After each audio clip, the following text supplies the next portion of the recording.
उनकी खूबसूरती ऐसी थी कि फूल भी शर्मा जाएं और अदाएं ऐसी कि लोगों को दीवाना कर दें। जाओ तुम चाहे जहां, याद करोगे वहां। अगर किसी फिल्म में उनका एक गाना भी शामिल हो जाए तो इसकी हीरोइन तक की पहचान खत्म हो जाती थी।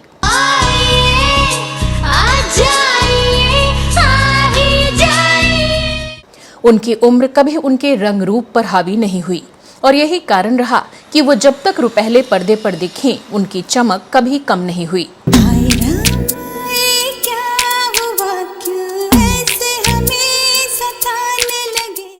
लेकिन क्या आप जानते हैं कि इस अदाकारा ने सफलता पाने के लिए शॉर्टकट अपनाया, उसके कारण ही वो अपना सब कुछ गंवा बैठी।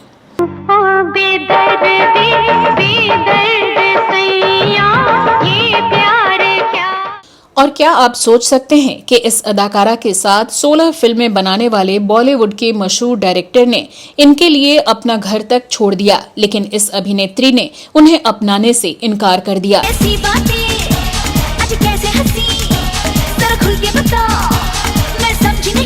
और क्या आप यकीन करेंगे कि जब अचानक उन्हें फिल्में मिलनी बंद हो गईं, तो उन्होंने इस्लाम अपना लिया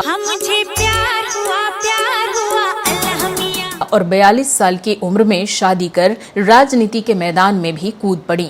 मुझे कोई फर्क नहीं पड़ने वाला, मैं प्रोफेसर से प्यार करूं या चपरासी से, ये मेरी निजी जिंदगी है।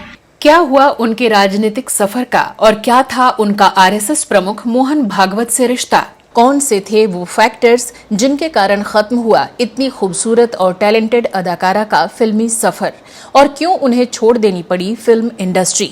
किसने और क्यों इन्हें कह डाला था सॉफ्ट पॉर्न अभिनेत्री? जानेंगे और भी बहुत कुछ, बस बने रहिए हमारे साथ।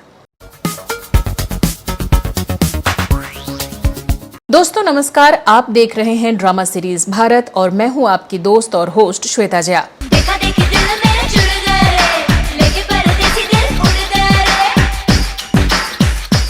1998 में रिलीज हुई फिल्म चाइना गेट का ये सुपरहिट गाना भला किसने नहीं सुना और देखा होगा।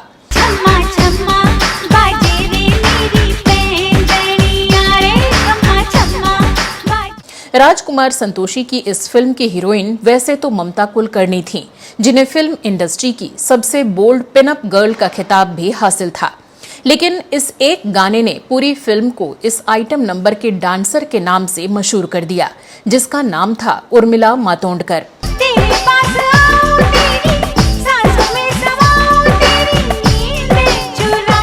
उर्मिला मातोंडकर का जन्म हुआ था एक मराठी परिवार में 4 फरवरी 1974 को। इनके पिता श्रीकांत मातोंडकर पेशे से बैंकर थे और मां का नाम सुनीता था, जो महाराष्ट्र सरकार में कार्यरत थीं। परिवार की बात करें तो इनकी 2 बहनें ममता और पूजा हैं, जो बहुत खूबसूरत हैं। बड़ी बहन ममता मातोंडकर भी एक्टर रही हैं। इनकी शिक्षा मुंबई में हुई, लेकिन शुरू से ही उन्हें पढ़ाई लिखाई से ज्यादा एक्टिंग पसंद थी। महज 3 साल की उम्र में उन्हें मौका मिला बाल कलाकार बनने का, 1977 में आई फिल्म कर्म में। इसके बाद एक मराठी फिल्म में बाल कलाकार बनने के बाद फिल्म कलयुग में उन्होंने एक लड़के का किरदार निभाया। इसके बाद वो फिल्म मासूम में नजर आईं, जिसमें उर्मिला पर फिल्माया गया गाना लकड़ी की काठी आज भी बच्चे बड़े प्यार से गाते हैं। लकड़ी की काठी, काठी पे घोड़ा, घोड़े की धुन पे जो हाथ। बाद के वर्षों में भी उन्हें कई फिल्में मिली और फिल्मों में काम करते हुए उर्मिला ने फिलॉसफी में ग्रेजुएशन की डिग्री भी हासिल कर ली। वो फिल्मों में लीड हीरोइन का रोल ढूंढने लगी, लेकिन एक परेशानी सामने आ रही थी। उर्मिला जितनी खूबसूरत थी उतनी ही मासूम भी दिखती थी। ऐसे में कोई डायरेक्टर एक बेबी लुक वाली अदाकारा को लीड हीरोइन बनाने का रिस्क लेने को तैयार नहीं हो रहा था। उस दौर में उन्होंने कई टीवी धारावाहिकों में भी विभिन्न किरदार निभाए, जिनमें प्रमुख थे 1987 में आया जिंदगी। तुम तो अभी बच्ची हो। बच्ची हूँ, मगर मैं सब समझती हूँ। 1998 में शुरू हुआ एक भूल, 1989 में शुरू हुआ तितलियां और 1989 में ही शुरू इंद्रधनुष।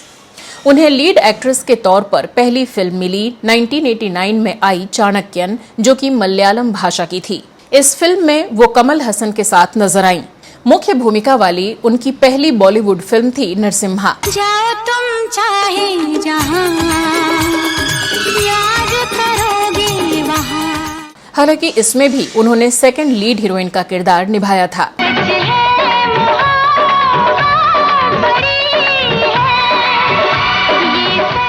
फिल्म में उनकी मासूमियत और खूबसूरती ने सबका ध्यान खींचा। इसके बाद वो ए लिस्टेड फिल्म चमत्कार में शाहरुख खान के साथ नजर आईं।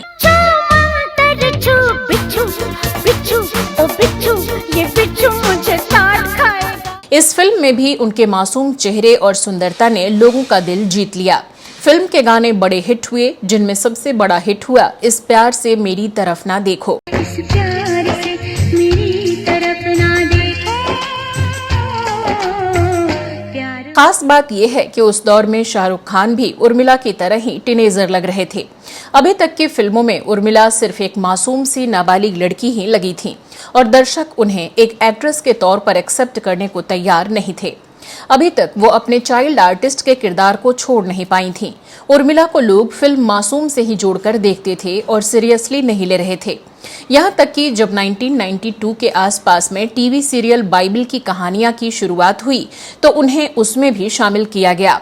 बाबा वो देखो।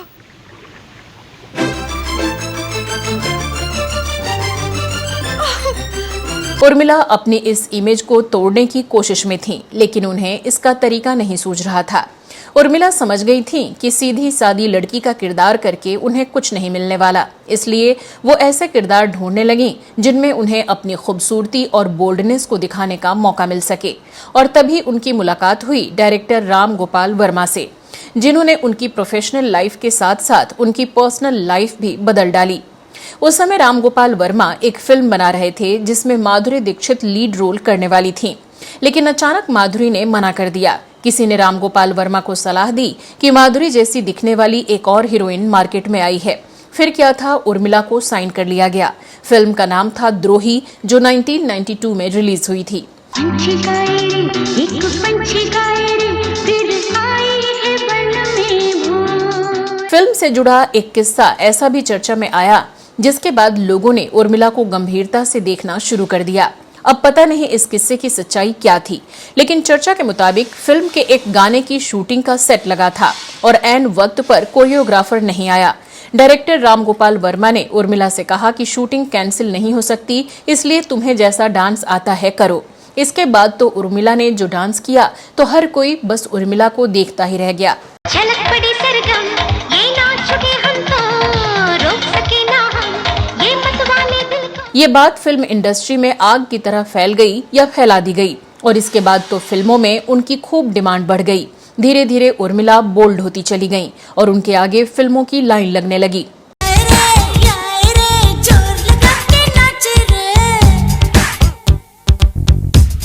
1993 की श्रीमान आशिक और बेदर्दी, 1994 की आग गले लग जा, तेजस्विनी और कानून आदि ऐसी फिल्में थीं जिन्होंने उर्मिला मातोंडकर को बॉलीवुड में बतौर सीरियस एक्ट्रेस स्थापित कर दिया। आसमान तक जा पहुंचेगी मेरी ये फरियाद, कुछ नहीं। 1995 में आई राम गोपाल वर्मा की फिल्म रंगीला, जिसने उनकी पहचान बदल कर रख दी। तन्हा तन्हा यहाँ पे जीना, ये कोई बात है, कोई साथ नहीं तेरा। रंगीला में उन्होंने आमिर खान और जैकी श्रॉफ के साथ ऐसे ऐसे बोल्ड सीन दिए कि दर्शक दांतों तले उंगली दबा बैठे। हाय राम, ये क्या हुआ, क्यों ऐसे हमें सताने लगे। फिल्म रंगीला में उन्हें लोगों ने खूब पसंद किया और ये फिल्म इतनी बड़ी हिट साबित हुई कि लोग उन्हें रंगीला गर्ल के नाम से भी जानने लगे। हालांकि इस फिल्म की शूटिंग के दौरान राम गोपाल वर्मा की निजी जिंदगी में भी भारी तूफान मचा था। कहते हैं कि शूटिंग करते समय राम गोपाल वर्मा उर्मिला मातोंडकर की खूबसूरती में इस तरह फंस चुके थे कि उन्होंने अपने ही ऑफिस में एक खास रूम बनवाया था। इस रूम में उन्होंने सिर्फ उर्मिला मातोंडकर की तस्वीरें लगा रखी थीं। इस बात का जिक्र राम गोपाल वर्मा ने खुद अपनी biography gun and things the story of my life में किया है। राम गोपाल वर्मा हमेशा चाहते थे कि वो उर्मिला मातोंडकर की जिंदगी में खास मुकाम रखें, लेकिन उनकी पत्नी ने ही उनका ये सपना तोड़ दिया। बताया जाता है कि राम गोपाल वर्मा की पत्नी को इसकी भनक लग गई थी और एक दिन वो शूटिंग पर पहुंच गईं, जहां अपने पति के साथ कैजुअली बैठी अदाकारा को देखने के बाद उन्होंने वहीं सबके सामने उर्मिला को थप्पड़ जड़ दिया। इस बात को लेकर वर्मा की पर्सनल लाइफ भी खूब डिस्टर्ब रही। उधर उर्मिला की लोकप्रियता बढ़ने लगी और देखते ही देखते वो इतनी पॉपुलर हो गईं कि 1997 में रिलीज हुई फिल्म जुदाई में उन्होंने करिश्मा कपूर को फाइनल होने के बाद भी रिप्लेस कर दिया। मुझे प्यार हुआ अल्लाह मियां, मुझे प्यार हुआ अल्लाह मियां। कहते हैं फिल्म के प्रोड्यूसर बोनी कपूर और डायरेक्टर राज कंवर ने उर्मिला को खुद अप्रोच किया था। इस फिल्म में उन्होंने हीरो अनिल कपूर को तो चौंकाया ही, साथ ही श्रीदेवी जैसी एस्टैब्लिश्ड एक्ट्रेस को भी अपनी एक्टिंग से कड़ी टक्कर दी। हाथ रोक ले वरना तोड़ के रख दूंगी। जितना मैं बर्दाश्त करती हूँ उतना ही तो सर पे चढ़ी आती है। क्या क्या क्या क्या मैं तुझसे ऐसे मिलूं, तेरी जान बन। उसी साल उन्होंने मेरे सपनों की रानी, दौड़ व अफलातून आदि फिल्मों में खूब ग्लैमर बिखेरे। उन दिनों राम गोपाल वर्मा जितनी फिल्में नॉर्थ में बना रहे थे उतनी ही साउथ में भी। वो अपनी लगभग हर साउथ इंडियन फिल्म में भी उर्मिला को जरूर शामिल करते थे। 1998 में राम गोपाल वर्मा ने जब फिल्म सत्या बनाई तो उसमें एक बार फिर उन्होंने महिमा चौधरी को रिप्लेस किया और उनका किरदार निभाया। सपने में मिलता है, ओ मुन्ना मेरा सपने में मिलता है। सपने में मिलती। हालांकि कुछ लोग कहते हैं कि महिमा चौधरी को रिप्लेस करने वाली बात एक पब्लिसिटी स्टंट थी, क्योंकि राम गोपाल वर्मा पर उर्मिला मातोंडकर का जादू इस कदर हावी था कि वो किसी और हीरोइन के बारे में सोच भी नहीं सकते थे। तू मेरे पास भी है, तू मेरे साथ भी है। बहरहाल सत्या बॉम्ब पर हिट हुई और इसने एक तरह से उर्मिला का करियर भी 7वें आसमान पर पहुंचा दिया। इंडस्ट्री में लोग कहने लगे कि वो हीरोइनों को रिप्लेस करने में नंबर 1 हो गई हैं और ये बात लोगों को खटकने भी लगी। 1998 में ही फिल्म आई चाइना गेट, जिसमें उर्मिला ने सिर्फ एक आइटम सॉन्ग किया और छा गईं। ये मेरा लहंगा बड़ा है महंगा। कहते हैं राजकुमार संतोषी ने फिल्म को ममता कुलकर्णी के साथ तैयार कर लिया था, जो उस दौर में अपने बोल्ड लुक्स के कारण खूब चर्चा में थीं। लेकिन जब उन्होंने डिस्ट्रीब्यूटर्स को ये फिल्म दिखाई तो उनका रिस्पांस बहुत फीका था।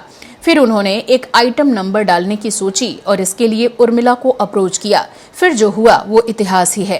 तेरे पास आओ, तेरी सांसों में समाओ राजा, तेरे पास आओ। उन्हें इससे खूब सुर्खियां भी मिली और लोगों ने उर्मिला को एक आइटम गर्ल के रूप में भी तुरंत एक्सेप्ट कर लिया और इसके बाद आइटम सॉन्ग के लिए उर्मिला डायरेक्टरों की पहली पसंद बन गईं।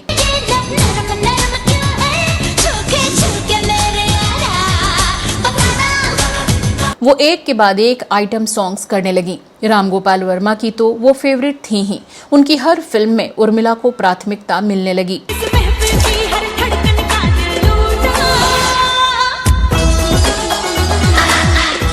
राम गोपाल वर्मा ने एक के बाद एक उर्मिला के साथ दर्जनों फिल्में कर डाली और प्रोफेशनल लाइफ के साथ साथ पर्सनल लाइफ में भी उर्मिला राम गोपाल वर्मा को पसंद आ गई थीं। उर्मिला ने भी इस बात का खूब फायदा उठाया और अपनी खूबसूरती से डायरेक्टर साहब को ऐसा फंसाया कि वो अपना घर बार सब कुछ भूल बैठे।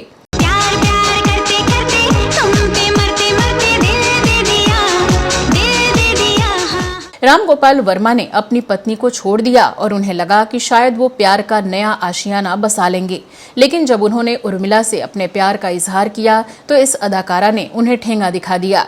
तुमने अपनी शादी की बात मुझसे क्यों छुपाई? इतने दिनों से हम दोनों एक दूसरे को जानते हैं जय। तुमने एक बार भी ये बात मुझसे क्यों नहीं बताई? राम गोपाल वर्मा न घर के रहे न घाट के, लेकिन किस्मत पर रोने के बजाय उन्होंने उर्मिला को छोड़कर नया शिकार ढूंढा और वो थी एक्ट्रेस अंतरा माली।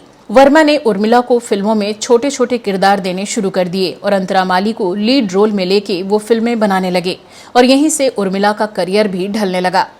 शुरुआत में राम गोपाल वर्मा के कहने पर उर्मिला ने दूसरे लोगों की फिल्में करने से मना कर दिया था और सभी से दूरी बना ली थी। लेकिन जब इस डायरेक्टर ने उनके सर से हाथ हटाया तो वो कहीं की नहीं रहीं।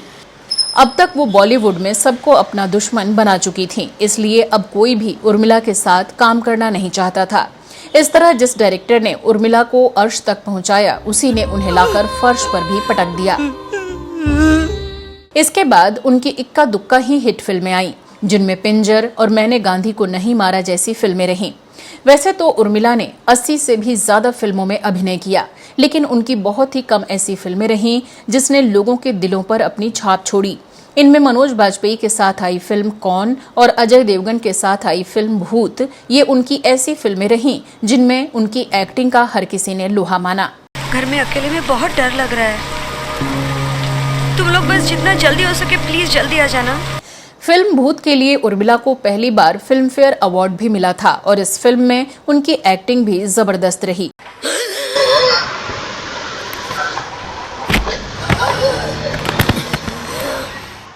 लेकिन धीरे धीरे उर्मिला को फिल्मों में काम मिलना बंद होने लगा। उर्मिला ने जब ये देख लिया कि अब बॉलीवुड में उनका कोई भी गॉडफादर नहीं है, तो उन्होंने टीवी का रुख किया और वो टीवी प्रोग्राम्स में नजर आने लगी। झलक दिखला जा, वार परिवार, चक धूम धूम और सुपर मॉम जैसे टीवी शोज में उन्होंने काम किया। लोग सोच रहे थे कि उर्मिला अब शादी वादी नहीं करेंगी, लेकिन सन 2016 में 42 साल की उम्र में अचानक उन्होंने अपने से 10 साल छोटे कश्मीरी मॉडल मोहसिन अख्तर मीर से शादी कर ली और चर्चा उड़ी कि वो मरियम अख्तर बन गईं। जब लड़का हो कमारा, फिरता हो मारा।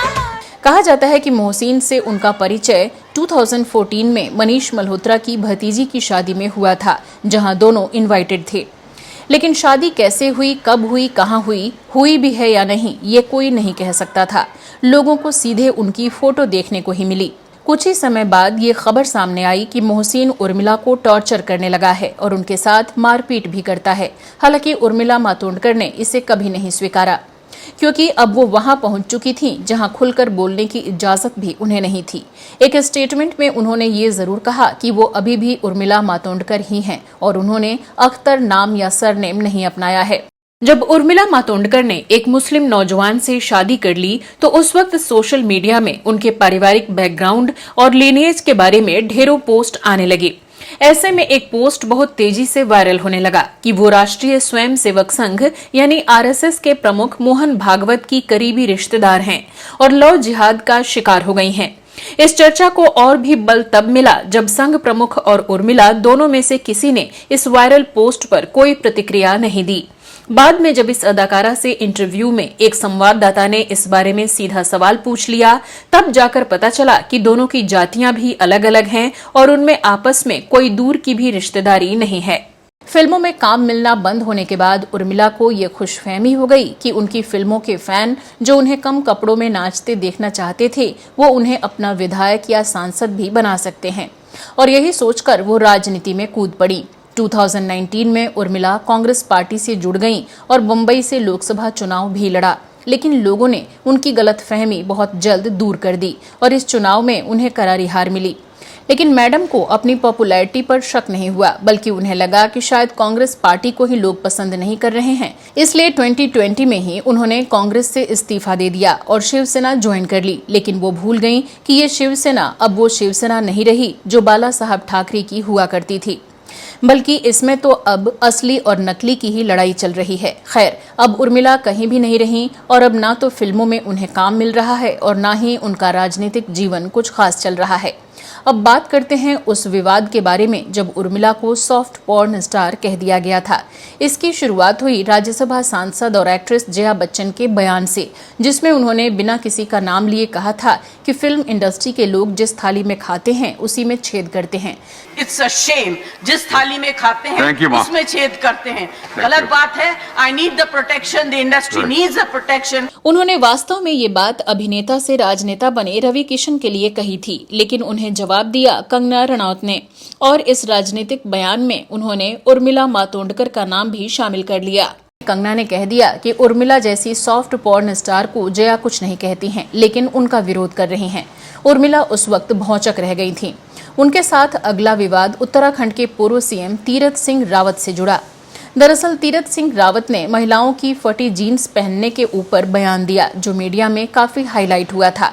इस बयान पर उर्मिला ने ट्वीट कर कहा था, मान्यवर, फटी हुई जीन्स को तो देश का होनहार युवा संभाल लेगा, लेकिन फटी हुई इकोनॉमी का क्या। इस पोस्ट के बाद लोगों ने उर्मिला को खूब ट्रोल कर दिया और अच्छा खासा विवाद हो गया। ये तो थी विवाद और उनके लव अफेयर की बात। उर्मिला सोशल सेक्टर में भी काफी सक्रिय रहती हैं और इंस्टाग्राम पर उनके लाखों फॉलोअर्स हैं। चल मेरे संग संग ले ले दुनिया के रंग, हो जा रंगीला। उम्मीद है रंगीला गर्ल उर्मिला मातोंडकर पर बना ये एपिसोड आपको पसंद आया होगा। अगर आपके पास भी उर्मिला से जुड़ा कोई रोमांचक किस्सा हो तो हमसे जरूर शेयर कीजिएगा। अब दीजिए अपनी दोस्त और होस्ट श्वेता जया को इजाजत। नमस्कार।